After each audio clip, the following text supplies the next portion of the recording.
अब ये कोई ऐसी सेटअप मैनुअल गाइड नहीं होती, आप सबको ही पता है। फॉर टीचर्स ऑल्सो कि बच्चों के साथ कैसे डील कर सकते हैं, या पेरेंट्स भी, या बच्चे के लिए भी कोई गाइड नहीं होती कि वो अपनी बड़ी जनरेशन के साथ कैसे डील कर सकते हैं। तो ये अपने अपने दिमाग और सिचुएशन पर भी, अपनी अपनी फीलिंग्स पर भी काफी डिपेंडेंट है। So but I am just trying to inform you.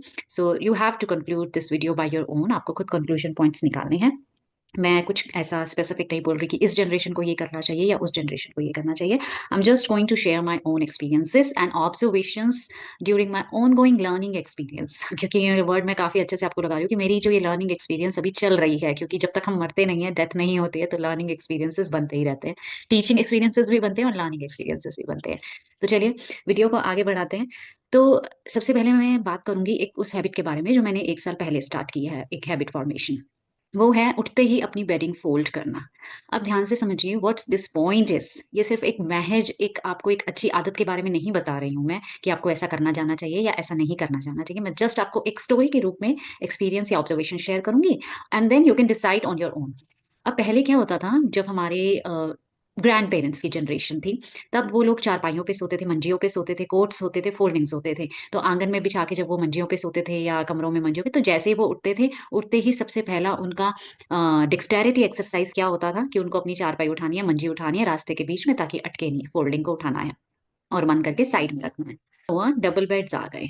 ठीक है, बेड्स आए तो अब चारपाइयों को उठाने का तामझाम खत्म हो गया। एंड दिस डिक्सटेरिटी एक्सरसाइज की उस स्लीप मोमेंट में ही वो लोग अपना फोल्डिंग उठा दिया करते थे, मंजी उठा दिया करते थे। सोते सोते, चाहे आंखें बंद हो चाहे आंखें खुली हो, तो वो पहला काम अपना ये करते थे। तो अब ये रिड्यूस हो गया जब बेड्स आ गए, क्योंकि अब डबल बेड है, इतना बड़ा बेड है, वुडन बेड है चाहे सिंगल भी है, तो उसको कौन उठाएगा, और उसको उठाने के लिए फ्लेक्सिबिलिटी भी नहीं दी गई है उसके अंदर उसको फोल्ड करने की। तो वो बेड हमेशा उसी स्पेस पे रहेगा, उसी जगह पे रहेगा। और आपको अब उठ के सिर्फ अपनी बेडशीट्स तय लगानी थी, या ब्लैंकेट्स, कंबल, रजाई तय लगाने थे, राइट। तो अब क्या है कि this dexterity exercise which our grandparents और maybe grand grandparents were doing in the spur of the sleep moment as soon as they get up, वो रिड्यूस हो गई हमारे कंबल रजाई के फोल्ड करने की एक्सरसाइज तक। अब नेक्स्ट पॉइंट क्या आता है, टू माई जनरेशन। ओके, अब मैं उठती हूँ और कंबल में ही अपना सारा ऑफिस का इनिशियल काम निपटा देती हूँ। इनिशियल काम क्या है, लैपटॉप लेके, मोबाइल डिवाइस लेके, ईमेल्स चेक किए, अपना बेसिक थोड़ा बहुत आंसर्स रिस्पॉन्सेस करे, एंड देन अब मैं नींद में अपने ईमेल्स मैसेजेस कर लिए हैं, थोड़ा बहुत काम कर लिया है। अब इसमें क्या हो रहा है, मेरी फिंगर्स ने थोड़ी बहुत एक्सरसाइज कर ली है, मेरा दिमाग ने भी काफी काफी कुछ अप्लाई करके अपना नींद को लेट को किया है, और दिमाग खुला है, और थोड़ा बहुत काम भी निपट गया है। But try to see this point as कि वो डिक्सटेरिटी एक्सरसाइज जो पहले चारपाई उठाने से लेके बेड फोल्ड करने तक हुआ था, अब वो डिक्सटेरिटी एक्सरसाइज का लेवल क्या पहुंच गया है, right. So I hope you are understanding this point कि अब हम कुछ कर रहे हैं अपनी उंगलियों से, लेकिन यहाँ पर हम मे भी अब ब्लैंकेट में बैठे हैं, और पता नहीं अब ब्लैंकेट लैपटॉप कब उठा के पीछे रखेंगे, या मोबाइल डिवाइस कब उठा के पीछे रखेंगे, और कब हमारा ब्लैंकेट या रजाई वगैरह हम फोल्ड करने की ओर बढ़ेंगे, या कब फोल्ड करेंगे, तो पता नहीं अभी। Like this, I don't know, this happens with everyone, और maybe this happens with few, और only this happens with a few like me people, maybe they can just grasp this point. तो अब हमारा dexterity exercise from first generation to second generation and to third generation now, सिर्फ इस finger tips keyboard चला रहे हैं, mobile device चला रहे हैं, और अब हमारा, हम ना तो मंजी चारपाई उठा के अपने आर्म्स के जॉइंट्स का हमारा डेक्सटेरिटी एक्सरसाइज हो रहा है, ना हमारा कलाइयों का इस्तेमाल हो रहा है। ठीक है, तो आप अपने आप इस लेवल को आइडेंटिफाई कर सकते हैं, how dexterity exercise has been reduced from one generation to second and to third now. And लेकिन इस वीडियो को आगे बढ़ाने से पहले बीच में अब मैं आपको एक पॉइंट रिमाइंड करा देना चाहती हूँ कि अगर आपके दिमाग में या आपके मन में ऐसी कोई भावना, इच्छा या मंशा नहीं है कि हमें जनरेशन गैप पाटने की जरूरत है, हमें जनरेशन गैप को कवर करने की जरूरत है, आपके मन में ऐसी कोई इच्छा या मंशा नहीं है, तो आप वीडियो को स्किप कर सकते हैं, आगे मत देखिए। इसके दो रीजंस हैं। फर्स्ट ऑफ ऑल, सबसे पहले तो आपके मन में इच्छा या मंशा होनी चाहिए कि yes there we have to deal with any of kind of generation gap, और या फिर हम अगर कुछ डील कर रहे हैं किसी चीज से, तो सबसे पहले आपके अंदर मंशा होनी चाहिए, भावना होनी चाहिए। तो अगर वो as a precondition, prerequisite के तौर पे आपके मन में है, तो ठीक है। और मे बी आपकी लाइफ में ऐसा कुछ भी नहीं है, everything is so smooth and all things are so according to your plan and your mindset, then also you can skip this video, right? So second point ये है, लेकिन अब इच्छा और मंशा का होना बहुत जरूरी क्यों है? अब ये किसी एक जनरेशन की बात नहीं है, एल्डर जनरेशन या सैंडविच जनरेशन या यंग जनरेशन हो या children teenagers, okay, naive generation. तो यहाँ पे उनके सिर्फ बात नहीं है कि इनके मन में पहले प्री रिक्विजिट होना चाहिए, उनके उनके उनके नो, हमारे मन में, हमारे माइंडसेट में मंशा है या नहीं है। तो क्योंकि समझाऊं तो सॉफ्टवेयर टेस्टिंग हमारे फील्ड में प्री कंडीशन होता है, प्री रिक्विजिट होता है कि आपका एप्लीकेशन जो है सर्वर पे प्रेजेंट होना जरूरी है, तभी आपकी सॉफ्टवेयर टेस्टिंग स्टार्ट होगी। नहीं तो अगर आपका वो सॉफ्टवेयर एप्लीकेशन प्रेजेंट ही नहीं है सर्वर पे, तो ना उसको आप टेस्ट कर पाएंगे, ना आप उसको यूज कर पाएंगे। तो आपके मन में ये मंशा अगर है, तो आगे आप, हम इस वीडियो को आगे बढ़ाते हैं, नेक्स्ट पॉइंट देखते हैं कि हमें क्या पॉइंट्स यहाँ डिस्कस करने हैं। अब I am talking about some faint memory from my childhood, कि मैंने अपने ग्रैंड पेरेंट्स को, या मेरे दादाजी थे जब वो लुंगी या धोती पहनते थे या चेंज करते थे, तो he always use to go in store room. ऐसे लाइक माई नानी जी, like my grandparents, I was always observing like this, कि वो अपने किसी स्टोर रूम में जाके अपना अटायर चेंज करके या सेट करके आ रहे हैं। तो as a child I one day I asked like, you went into store room? क्योंकि बच्चे के तौर पे मेरे मन में क्या था कि स्टोर रूम में नमकीन का डब्बा पड़ा है तो हो सकता है कि मेरी वो नमकीन खाई जा रही है so I just asked like, at every time you just close the store and like they just answer like this, yeah, changing clothes only bacha, nothing else, okay? So but that answer was very simple, plain, and yeah, and it went up. But now in my young age and in my like middle age, I am trying to understand this whole thing from ongoing generations, कि हम शायद ये point miss कर रहे हैं, exposing adult body to the child body a lot in many ways। But मैं यहाँ पे बहुत ज्यादा उस डायरेक्शन में यहाँ पे कोई डिस्कशन नहीं करने वाली हूँ, क्योंकि हमें कंस्ट्रक्टिव डिस्कशन की तरफ लेके जानी है बात को। तो जस्ट यही कहना चाहूंगी कि यू नो एक चाइल्ड या टॉडलर आइज को, चिल्ड्रन आइज को आप अवॉइड कराइए while changing clothes, okay? And मैं I am trying to find the right words so because there is a curiosity in child mind, and it's not curiosity सिर्फ बच्चे में नहीं होती, एडल्ट में भी क्यूरियोसिटी होती है, टीनेजर में भी क्यूरियोसिटी होती है।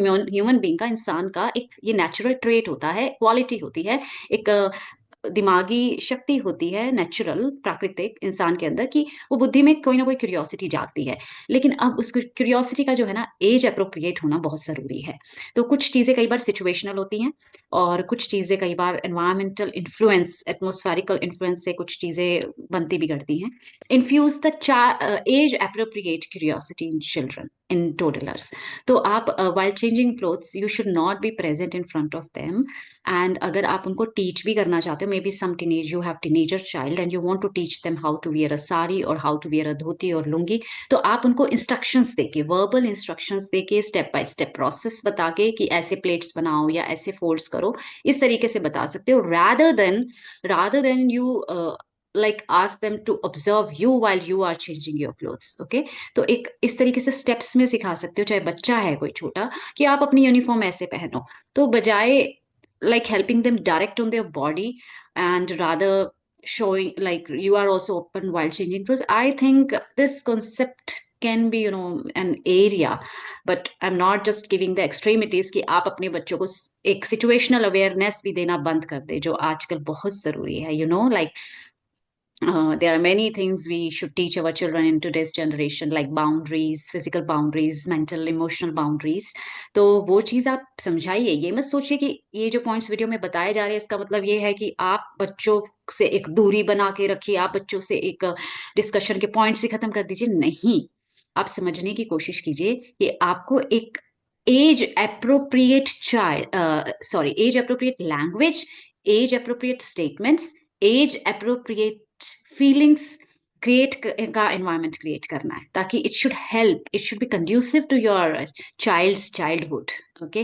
वो बच्चों का चाइल्डहुड जो है, क्यूरियोसिटी, जो टीनेजर क्यूरियोसिटी है या एडल्टहुड क्यूरियोसिटी है, वो कहीं पहले आके बच्चे के चाइल्डहुड क्यूरियोसिटी को ना मार दे, और देखिए मजा तभी आता है जनरेशन्स को एक साथ रहने में, जब बच्चा बच्चे वाली क्यूरियोसिटी दिखाता है, टीनेजर टीनेजर वाला क्यूरियोसिटी दिखाता है, और जो बूढ़ा होता है वो बूढ़े वाली क्यूरियोसिटी दिखाता है, जब वो अपने यंग चाइल्ड से ये पूछता है कि बेटा ये टेक्नोलॉजी कैसे यूज करनी है, राइट बेटा ये काम आप लोग कैसे करते हो, ये क्या, ये जो आप भाषा बोलते हो, ईटीए सर्वर या फिर क्लाइंट, ये सब क्या भाषा है।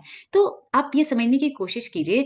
समझ आया होगा कि I am not concluding this video in any direction of any generation or any particular point, but I think just the examples of what I told you, that dexterity exercise, the reduction of dexterity exercise from one generation to another, and then like child inappropriate curiosity can be dealt by, maybe by by showing the samples things, sampling of folds and sampling of things, means all these things. I think you can make some sense that what we are trying to discuss here, और हमें from one generation to another generation क्या कुछ सीखने की जरूरत है, क्या कुछ अपनाने की, या क्या कुछ छोड़ने की भी जरूरत है, कि earlier there was like पहले बिना वर्बल एक्सचेंजेस के ही काफी कुछ बातें बच्चे पेरेंट्स से समझ लेते थे, पेरेंट्स बच्चों की भावनाएं समझ लेते थे, लेकिन now this is not that time. कुछ एक्सट्रीम करके सोच लें, या मतलब एक साइड होके सोच लें, नहीं। बच्चे जो हैं टेक्नोलॉजी वाली जनरेशन में पैदा हो रहे हैं, टेक्नोलॉजी के साथ बड़े हो रहे हैं, और हम भी बूढ़े जो हो रहे हैं, बड़े हो रहे हैं, बूढ़े हो रहे हैं, टेक्नोलॉजी के साथ हो रहे हैं। There are many things we should, we all generations should think together. और हमें सब जनरेशन्स को एक तरीके से देखने की ज़रूरत है कि टेक्नोलॉजी और कंटेंट एक ह्यूज रोल प्ले कर रही है, और ऐसा नहीं एक्सट्रीम्स में जाके हम अपने बच्चों को बाउंड्रीज ना समझाएं, या बच्चे बड़ों से प्रश्न पूछना ही छोड़ दें, क्यूरियोसिटी को ही छोड़ दें, नहीं, ये एक बहुत इंपॉर्टेंट एस्पेक्ट है हमारी ग्रोथ का। तो ऐसे ही बूढ़े बुजुर्ग भी क्वेश्चन पूछते रहना चाहिए कि ये काम कैसे कर रही है, ये मिक्सी ग्राइंडर आजकल कैसे काम कर रहा है, या ये एयर फ्रायर कैसे काम कर रहा है। तो ये सब ह्यूमन बीइंग के सर्वाइवल के लिए बहुत इंपॉर्टेंट होता है। आई होप मैंने जो भी थोड़ा बहुत अपना ये इंफॉर्मेशन गैदर किया था, ये थोड़ा अप्रोप्रिएट बन पा रहा है जो मैं आपको समझाने की कोशिश कर रही हूँ, क्योंकि इसमें सिर्फ टेक्नोलॉजी की चीज़ें नहीं है, मेरा एक्सपीरियंस नहीं है, मेरा चाइल्डहुड के एक्सपीरियंसेस भी हैं, और थोड़े से जो हमने कंप्यूटर से सीखा, या फिर हमने एटमॉस्फेयर से सीखा, अपने टीचर्स ट्रेनर से सीखा। तो और दूसरे एस्पेक्ट्स जो इसमें मिक्स्ड हैं, psychological impact by different things, जो मैंने अपने बीएड के कोर्स में भी सीखा। तो काफी 3-4 एस्पेक्ट्स और एंगल्स इंक्लूड करके I am trying to make this video to have this kind of discussion with all of you. आज वीडियो को वाइंड अप यही करते हैं। Next time we may bring up some more points to discuss together.